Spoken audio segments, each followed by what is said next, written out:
జీవితంలో మనకి చాలా అనుభవాలు ఎదురవుతాయి. కానీ కొన్ని మాత్రం మర్చిపోలేని జ్ఞాపకాలుగా ఉండిపోతాయి.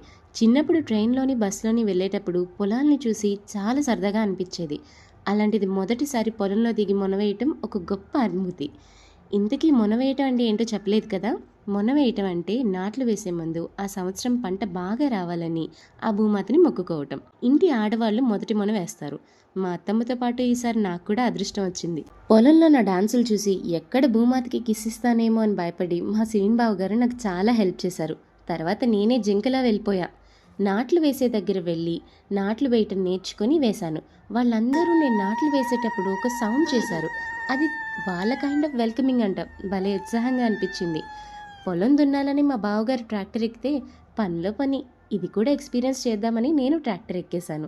ఏంట్రా బాబు ఈ పిల్ల అని అనుకుంటూ ఆశ్చర్యంగా పనిలాపి మరీ చూస్తున్నారు. మా బావగారి పనితో పాటు పాట కంపల్సరీ. స్వర్ణకమలం సినిమాలో కొత్తగా రెక్కలొచ్చెనా అని సాంగ్ ప్లే అవుతుంది. ఆ ట్రాక్టర్ ఎక్కి తిరుగుతున్నప్పుడు నా మనసు, నా మైండ్ రెండూ ఒకేసారి ఆ సాంగ్కి డాన్స్ చేస్తున్నట్టు అనిపించింది. భానుప్రియ గారిలా. ప్రకృతి మనకి ప్రేమనిస్తే ఎలా ఉంటుందో చూశాను. అదే హ్యాపీనెస్‌తో భోజనం కూడా చేసేశాను. ఈ సంతోషాన్నంతా కలిపి ఇంటికి తీసుకొని వచ్చేశాను.